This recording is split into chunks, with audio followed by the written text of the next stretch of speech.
morning, everybody. So, time to talk about Bitcoin. With yesterday's trading view idea, we dived right into what our expectations were for this mean reversion condition, and let's just point them out so we're all on the same page real quick. Okay, we have our longest overexpanded period as the 200 as defined by the 3D wave PM. So we have the 200 period, Bollinger Band on the 1.25 standard deviation loaded up. Okay, when that band is re-entered, it activates the mean reversion condition. When the condition is active, well, all we have to do is wait for the signal to enter the short position. And there are two possible signals to get a short into the condition of mean reversion. One is a tag at the 3.2 standard deviation, as it does tend to act as a bit of a hard benchmark, if you will, for smacking down price. And if you ever want to get a technically overbought or oversold entry, the 3.2 standard deviation on the 50 period is going to do a great job for you. That is, if there is no implied net expansion. Which brings me to my next point. There is a conflicting signal right now on Bitcoin that we do need to be aware of, and I'll point it out now. We're actually getting a wave PM cross where short-term mass is actually expanding faster than long-term mass. 14 period just crossed the 100 period, as we see here, and usually that's a bullish signal. We can actually see this net expansion happening here as well, which implies the beginning of trend, but I do believe mean reversion conditions trump upward expansions. So I'm actually just catching the short entry right now because it is the 1/10th period that implies short entry into the trade. So if we actually load up the 20 period, which is 1/10 of our longest overexpanded period, right? And we pop this open. Wow, would you look at this? And let's get real nice up in there. There we go.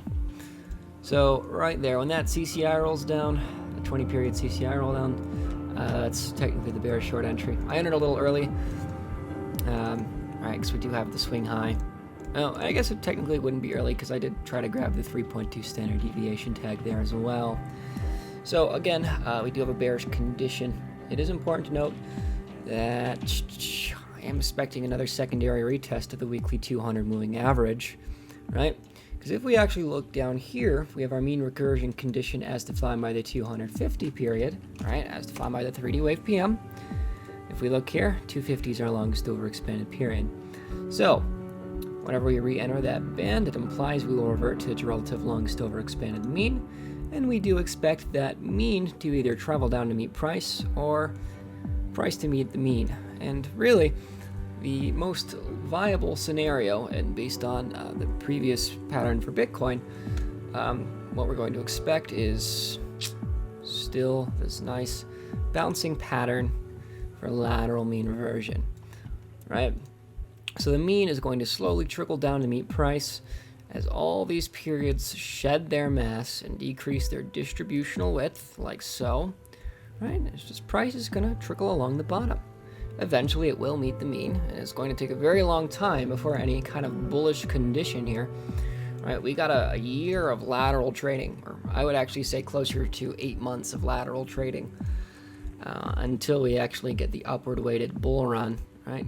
Because if we actually look at, let's load up this ticker here, BLX. Okay, I'm going to pull this back to the previous crash pattern so you guys can get a good look at what I mean by this compression. Okay. Right. So, in both scenarios, we have the new downward expansion, which defined downward trend, which each generated their own plume of new mass, right? Actually, they're very similar, and you'll notice that upward trend doesn't begin until the market has completely compressed into a full state of potential energy, right? So all the periods get real nice and tight, and you'll notice upward trends fail. Why? Well, because we still have the compressing bands. So really, it's easy to predict that the same is going to happen over here, right? If you want a side-by-side comparison of these crash patterns, well, let's just draw in the vertical line of where we currently are, okay? And we actually do the same just by looking at the band, right? Where we enter a mean reversion condition where we ran in the band here, right? And after that re-entry, we have a brief upward trend in both scenarios. Beautiful. And really, now we're just trying to figure out where the swing high is before we see our secondary or tertiary retest of the same pivots, right? So really, this is an excellent time to accumulate. What you want to do is wait for the weekly 200 to be hit.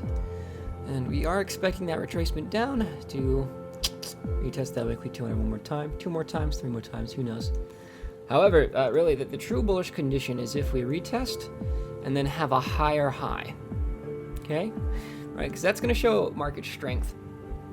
And then after that higher high, we will retest one last time before, well, we have positively weighted mean period volatility, which results in significant upward trend, right?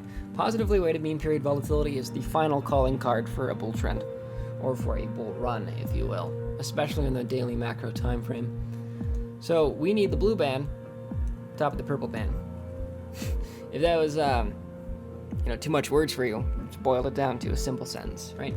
We need the blue band on top of the purple band, and we want the edges of the 50 distribution to be outside the edges of the 200 distribution. That's how we're actually going to define this trend, okay? Yeah, really, that's all we have to wait for. Again, any kind of accumulation that you're going to pull off down here, down on these pivots, 200 MA, it's going to be your best bet for a long-term contract. Like open up a leveraged futures contract on the weekly 200. You'll do very well for yourself, okay? Alrighty, folks, this has been a pleasure. I will talk to you all tomorrow at the same time. Nice work, guys.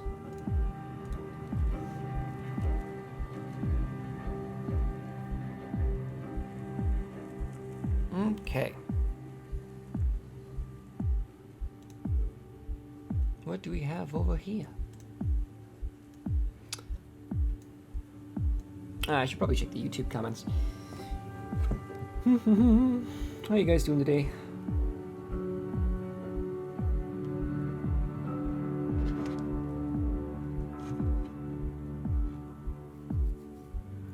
My videos. Okay. Music is too loud. Well, fuck you.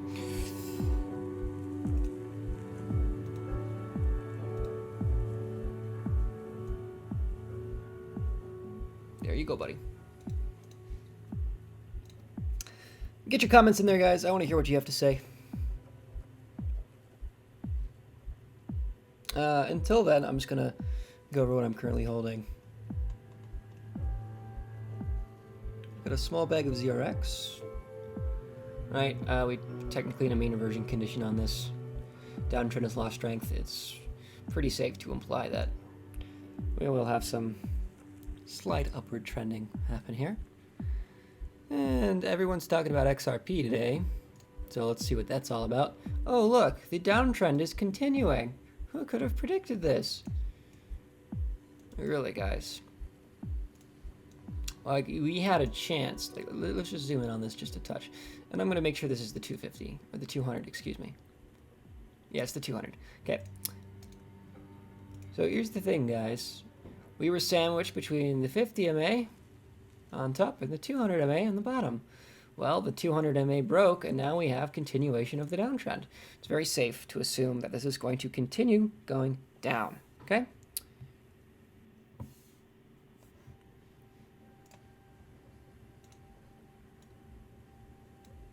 Yeah, really, it's downtrend. Been on the downtrend. It's easy. Really, if we look at the 4-hour chart and we just took quad CCI entries, we'd be doing very well for ourselves. Like, this right here was a short entry. So, let's check out bread, BRD.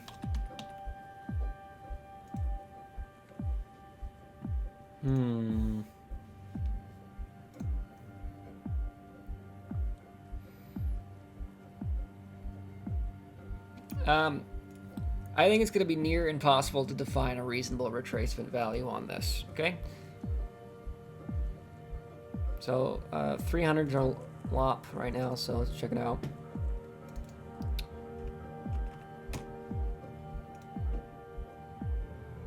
Ah, never mind. Yeah, shoot. If you want to try this, go ahead. I'll draw it out for you.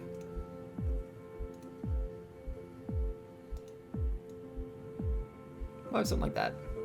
And then just assume local highs. 8-to-1 profit ratio looks good to me.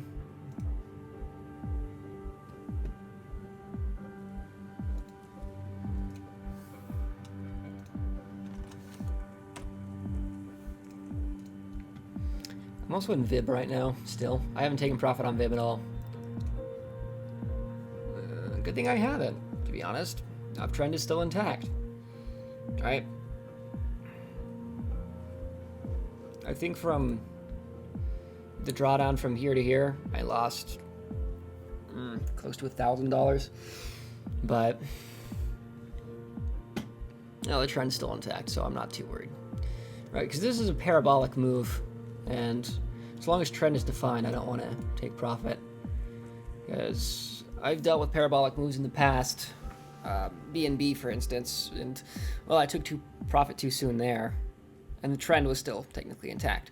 So, because of the current market condition, I think it's far better just to let the trends play out and then take profit when the trend's finally over. Of course, that does introduce a lot of short-term risk.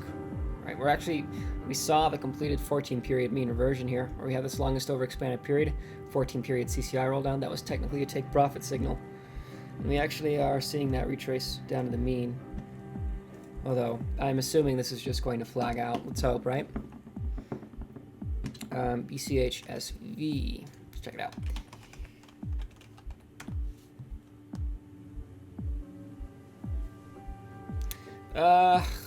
Shoot. Yeah, this is a range. If you want to buy the swing low of the range and sell the swing high of the range, go ahead. That's really all I have to say about this. Okay, it's a compressed range. If you actually get some significant trend here, go ahead, bet on it. Until then, just trade the range.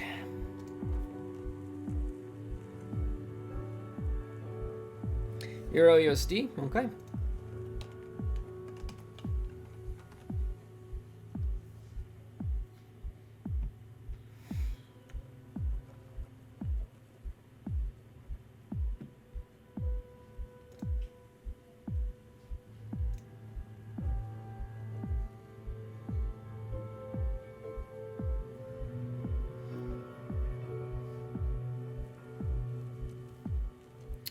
I really want to imply downward acceleration here, you know?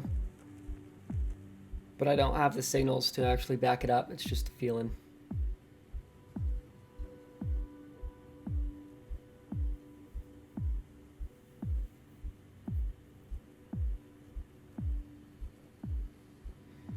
I'm assuming most people are short right now.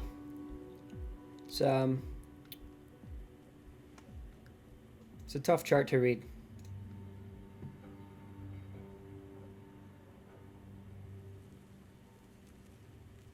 Yeah, I mean, there are some slightly bearish implications, but I'm not seeing the signal to actually get a short entry. Okay, let's check out GBP USD.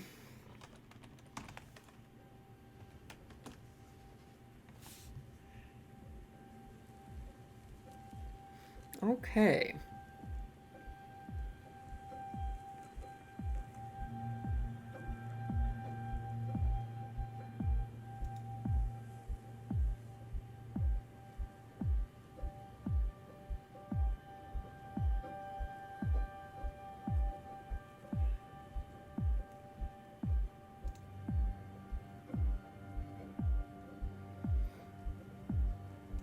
I'm not seeing any conditions I like. I just see a very compressed range in the 15-minute and the 1 hour. I guess we could get a significant trend here on a shorter time frame, but we're actually gonna have to wait to see which way it breaks before betting on anything, okay? Alright folks, that's about all I have to say today. It has been a pleasure. I'll talk to you tomorrow, same time. Have a wonderful day. Oh, I'll check out ENG real quick, because it was requested. ENG? BTC. Engine. Okay, sure, we can define the retracement value on this pump and then see what we can do about it, okay?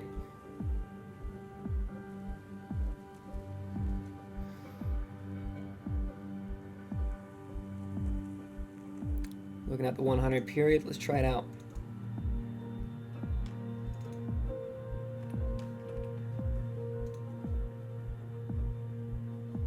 Yeah, this still has a bit further to retrace, and it won't start new trend for quite some time, right? Because we are now compressing as defined by the longest overexpanded period, which implies lateral trading as defined by the band. So I do not expect this to break out at all, okay? In fact, I would even, if possible, I would short it at the top edge of that band there. Okay, folks, it's been a pleasure. I'll talk to y'all later.